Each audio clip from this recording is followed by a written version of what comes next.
Okay, let's start without wasting time. अभी है आपका इन्फ्लेशन का डेटा और मार्केट किधर की साइड मूव लेगा या नहीं लेगा उस पर बहुत ज़्यादा डिपेंड करता है, खासकर बैंक निफ्टी। मैं बात करता हूँ, अगर 4.8% जो है वो आपका एक्सपेक्टेड है, प्रीवियसली 5 पॉइंट समथिंग परसेंट ऐसा आपको एडिटर लगा देगा एग्जैक्टली, ठीक है। बट बहुत से एक्सपर्ट्स ऐसा कह रहे हैं और आप बताना अपना कमेंट सेक्शन में आपकी ओपिनियन कि ग्राउंडेड लेवल पे इंडिया में महंगाई ज़्यादा है और जो डेटा आ रहा है उसमें कम है। ऐसा आपको अगर फील होता है या नहीं होता है, अपना ओपिनियन आप कमेंट्स में शेयर कर देना। अभी चलते हम लोग आगे, बैंक निफ्टी के एनालिसिस स्टार्ट करते हैं। मार्केट में अपना एक बड़ा मूव आने वाला है किधर की भी साइड। अभी मैं थोड़ा सा डेटा फॉर्मेशन आपको समझाऊंगा किस तरीके से देखना है, ठीक है। दूसरी चीज़ क्या था, आज अगर ये क्लोजिंग नीचे दे जाता, ठीक है, मतलब क्या होता, इस वाले 43,800 पे सपोर्ट थी। ये फ्री वाले टेलीग्राम में मैंने कल सुबह डाला था दिवाली वाले दिन कि अगर इसके नीचे मार्केट क्लोज हो जाएगी तो ये वाली कैंडल आपकी फॉल्स ब्रेकआउट की कैंडल हो जाएगी। आज काफ़ी ज़्यादा चीज़ आपको सीखने को मिलेंगी, बिकॉज ट्रेड ना लेने की एक वजह थी, वो सारी चीज़ आपको देखना पड़ेगा, ठीक। अभी देखते हैं यहाँ पे, अभी मार्केट ने डिफेंड कर लिया ये लेवल। इसका मतलब क्या है, अगर नेक्स्ट एग्रेसिव सेलिंग का पॉइंट आएगा तो आज का जैसे ही लो टूटेगा उसके नीचे आपको फिर ये वाला लेवल बहुत जल्दी से टेस्ट होगा 43,400। अगर 43,700 कल टूटता है तो क्यों ऐसा कह रहा हूँ, बिकॉज आज के जितने भी बायर्स होंगे, अच्छा इन्फ्लेशन का डेटा यूएस का, हमारी है कल छुट्टी, इसका मतलब क्या है, गैप अप या गैप डाउन अपने को लग सकता है इन्फ्लेशन का डेटा देख के। अगर इन्फ्लेशन का डेटा खराब आया, इसका मतलब क्या बढ़ के आया, तो यूएस में फेड ने, आपका जो चेयरमैन थे पॉवेल ने, उन्होंने क्या कहा है कि मार्केट आप इंटरेस्ट रेट फिर से बढ़ाएंगे, ऐसा उन्होंने बोला था। अगर वो होगा तो फिर ब्रेक लग जाएगा, जो रैली आई थी उसमें ब्रेक लग जाएगा, मार्केट आपका नीचे हो जाएगा। और अगर उन्होंने रेट नहीं बढ़ाए, दैट मीन उन्होंने सिर्फ कहा था, जो कहा था वो नहीं किया। अगर इंटरेस्ट रेट अच्छा मतलब आता है, मतलब महंगाई, सॉरी इंटरेस्ट नहीं, महंगाई, इन्फ्लेशन अगर अच्छा आता है, मतलब गिर के आता है, तो वो रेट नहीं बढ़ाएंगे। जब वो रेट नहीं बढ़ाएंगे तो मार्केट ऊपर जाएगा। तो आइदर ही केस में मूवमेंट आपका अपसाइड या डाउन साइड ग्लोबली आ सकता है, ठीक, एक चीज। दूसरा क्या है, अपने डेटा फॉर्मेशन भी कुछ इसी तरीके से हुए वो देखना है, ठीक। तो मतलब मेरे को अगर सेल करना है तो अगर मार्केट ये गैप डाउन खुलता है, ठीक है, तीन केस होंगे, गैप अप, गैप डाउन, आपका गैप अप, ठीक। तो मैं गैप डाउन खुलेगा तो मैं उस डायरेक्शन में ट्रेड करने को प्रेफर करूंगा, गैप अप खुलेगा तो मैं उस डायरेक्शन में करूंगा। साइडवेज खुल गया अगर इस रेंज में, तो फिर ऑब्वियसली वेट करना है, रेंज ब्रेकआउट का वेट करना है। अपर रेंज कौन सी है छोटे टाइम फ्रेम पे आके देखते हैं, ठीक। तो अपने को समझ में आ गया। थोड़ा सा प्राइस एक्शन आप देखोगे तो क्या चीज है, यहां तक इस मार्केट में इस कैंडल ने इसको बुलिश दिया था। ये अपना मुहूर्त ट्रेडिंग का दिन था, बिल्कुल यही डिस्कस किया हुआ था हम लोगों ने कि मुहूर्त ट्रेडिंग पे गैप अप खुलेगा और मार्केट आपका साइडवेज टू बेयरिश चला जाएगा। ये चीज हम लोगों ने डिस्कस किया था। अगले दिन मार्केट ने खुल के थोड़ा ऊपर गया, फिर आपका नीचे आया। ओके, कैंडल में क्या है, लास्ट में आपके मतलब बायर सेलर्स दोनों है कैंडल्स के अंदर, है ना। अब आते हैं अपन थोड़ा सा छोटे टाइम फ्रेम पे और देखते हैं क्या चीज है। देखो अब ध्यान समझना, हम लोगों ने निफ्टी के अंदर मॉर्निंग में 450 पे बाय किया था, ठीक, 475 तक गया था, फर्स्ट टारगेट अपना वही था, यानी कि यहाँ के आसपास हम लोगों ने बाय किया था, मार्केट ऊपर गया। अब ध्यान समझना, हम लोगों ने ट्रेड क्यों नहीं किया उसके बाद, निफ्टी और बैंक निफ्टी किसी ने भी ट्रेड क्यों नहीं किया। अच्छा, फिन निफ्टी का मैं आपको बताता हूँ, 19,550 का हम लोगों ने स्ट्रेडर शॉर्ट किया, ध्यान समझना, ठीक है। तकरीबन कॉस्ट थी 62 रुपीज़ का। ये क्लोज पता है कितने पे हुआ है, 50, सॉरी 5 to 6 रुपीज़ के आसपास क्लोज हुआ है, मतलब 62 रुपये का ये आपका इतना क्लोज हुआ है। लेकिन जैसा मैंने आपसे कहा था कि ऑप्शन सेलर को भी दिक्कत हो रही है इस टाइम पे पैसा बनाने को। एक स्पाइक आया पुट साइड का इसमें, और पुट साइड का आपका स्टॉप लॉस हिट हो गया, करेक्ट, तो वो चीज़ था। अब बताता हूँ मैं आपको कि ट्रेड क्यों नहीं लिया। मार्केट ने नीचे आया, उसके बाद एक पुल बैक दिया, दिस पुल बैक, मार्केट नीचे आया, कंसोलिडेट किया, उसके बाद पता है क्या था, यहाँ पे इसको थोड़ा सा लेवल गलत बना है इसको, ये देखो क्या था, ये लो था, ये हम इन लोगों ने एक चीज देखी है, when support breaks it becomes resistance.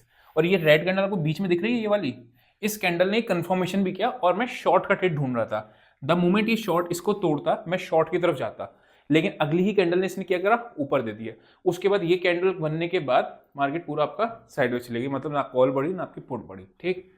अब देखोगे अगर आपको, तो कहाँ पे आपको नीचे सेल बनने का बन रहा है, वापस से इसके नीचे कौन सा आ रहा है, 43,800। यही चीज मैंने आपको मेंशन भी करी थी फ्री वाले टेलीग्राम में भी कि 43,800 is a important level now, क्योंकि वही आपकी पहले रेजिस्टेंस हुआ करती थी, ठीक है। तो प्राइस एक्शन के पॉइंट्स आपको आई गेस समझ में आ गए होंगे। अब देखते हैं ऊपर कहाँ, यहाँ देखोगे तो आप एक कंसोलिडेट हुआ है पूरे रेंज में, ठीक। अगर मार्केट इस रेंज पे खुलती है, मान लो इस एरिया में कहीं खुलती है, ये पूरा एरिया दिख रहा है, कौन सा एरिया आ रहा है ये आपका 43,900 और 44,000 पूरा पूरा 50 के बीच में। तो वेट करेंगे कि इसका हाई टूटने का 44,100 120 के ऊपर शॉर्ट कवरिंग को प्लान करेंगे और नीचे अपना 43,783 के नीचे करेंगे। व्हाट इफ कि मार्केट ऊपर जाके कोई नेगेटिव एक्शन बनता है, मैं कोशिश करूंगा कि मार्केट यहाँ पे आए, एक बार हिट करे, देन इस तरीके से आपका ऊपर जाए तो बढ़िया शॉर्ट कवरिंग आएगी। अगर इस तरीके पैटर्न गया, सेम चीज डाउन साइड में भी है। लेकिन अगर डायरेक्टली तोड़ दिया फिर क्या, डायरेक्टली तोड़ दिया तो कम क्वांटिटी में जाएंगे, रीटेस्ट का वेट करेंगे और फिर आपका ऊपर जाने का करेंगे, जिस तरीके से यहाँ पे होता है। करेक्ट, जैसे यहाँ पे आप देखोगे ऊपर क्या हो सकता है, आपने बाय कर लिया, रीटेस्ट किया, उसके बाद आपका ऊपर गया। ठीक, एक चीज और बताना चाह रहा हूं कि ये जैसे इसने ब्रेकआउट दिया, लेजिट ब्रेकआउट था, उसके बाद रीटेस्ट करने के बाद वापस पुल बैक नहीं दिया इसने। तो अगर मान लो आपका कल ब्रेकआउट आता है, ठीक है, ब्रेकआउट आने के बाद आपने हाफ क्वांटिटी बाय कर ली, उसके बाद क्या हुआ, नीचे आया और नीचे आने के बाद वापस से कोई पॉजिटिव एक्शन नहीं दिख रहा, इसका मतलब क्या है, हाफ क्वांटिटी में अपना इसी जगह पे कैंडल पे लेके निकल जाए, दोबारा री एंट्री कर लेंगे उस केस में। ठीक है, बैंक निफ्टी का अपना पूरा केस समझ में आ गया, चलते हैं निफ्टी पे। नाउ अब देखो, निफ्टी हमने यहाँ बाय करी थी, उसके बाद ऊपर आया, टारगेटेड हुआ, नीचे आया, अब अगेन आपका पूरा दिन मार्केट आपका साइडवेज चला गया, मतलब किधर की तरफ भी डिसाइड नहीं किया। निफ्टी में कौन सा लेवल इंपॉर्टेंट है जिसके नीचे आपको फिर सेलिंग के बारे में सोचना है, वो आ रहा है आपका जो आज का डे लो है। ठीक, ये सपोर्ट मायने नहीं रखेगी फिर 400 वाली, 400 भी टूट जाएगा अगर ये 420 के नीचे जाना शुरू करता है तो। 380 आपका नेक्स्ट सपोर्ट है, एंड देन आपका इंपॉर्टेंट स्विंग कौन सा आ रहा है आपका 360, यानी 380 360 एंड देन लास्ट आपका 340। अगर 340 के नीचे मार्केट ने क्लोजिंग दे दी तो ये सारा कंडीशन आपका फॉल्स ब्रेकआउट का हो जाएगा, मार्केट आपका वापस से शार्प सेलिंग वाले एरिया में आ जाएगा अगर 340 के नीचे क्लोजिंग दे दी। क्यों? बिकॉज ये वाली कैंडल फिर आपकी फॉल्स ब्रेकआउट की कैंडल हो जाएगी। करेक्ट, निफ्टी ने किसी तरह होल्ड करने की कोशिश की, मतलब ऐसा नहीं था कि निफ्टी आपका जा भी रहा था ऊपर, लेकिन नीचे से बार बार ऊपर आ जा रहा था, ऊपर से बार बार नीचे आ जा रहा था, तो बहुत ही स्क्वीज रेंज थी। दोनों ही केस में आपको ट्रेड मिलने की प्रोबेबिलिटी ज़्यादा है कि आपको हाँ बहुत बड़ा गैप, मान लो 200 पॉइंट गैप खुल जाए निफ्टी, या बैंक निफ्टी 400 पॉइंट गैप खुल जाए, तो भी आप प्रैक्टिकली सोचो मूव आपको मिलना इंट्राडे में फिर मुश्किल हो जाता है, फिर ऑब्वियसली अपना स्ट्रेडल एंगल को शॉर्ट करेंगे। ठीक है, अभी चलते हैं ऑप्शन चेन पे।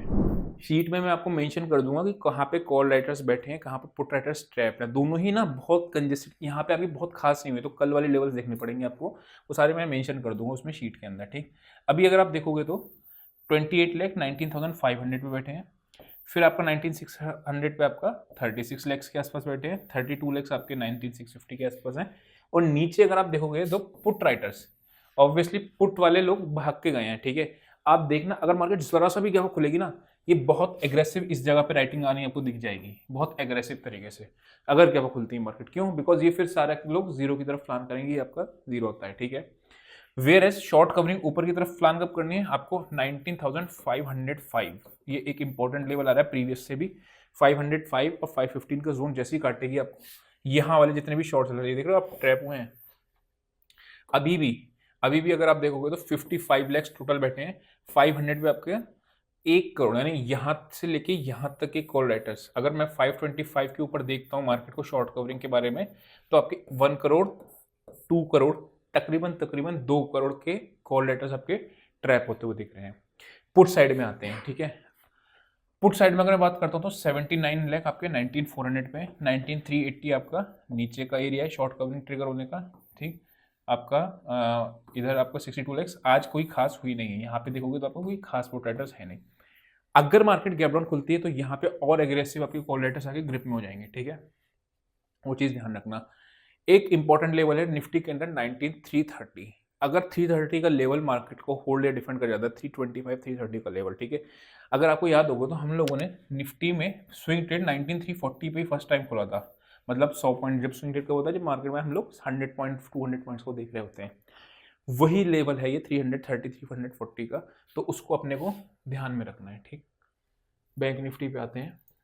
बैंक निफ्टी में भी 43,900, ठीक है, समवेयर अराउंड ये आपका 180 के आसपास पुट राइटर्स बैठे हैं इस पे, जो अभी मैं मोटा मोटा आपको बता रहा हूँ, 8 लाख 9 लाख 10 लाख 14 लाख। ठीक है, और आपका नीचे में भी 10 लाख, यानी पुट राइटर्स बैंक निफ्टी में हैं कंपेयर टू आपका निफ्टी में पुट राइटर्स उतने नहीं है एग्रेसिव जितने आपके बैंक निफ्टी में थोड़े बहुत है, मतलब ऐसा नहीं कि नहीं है।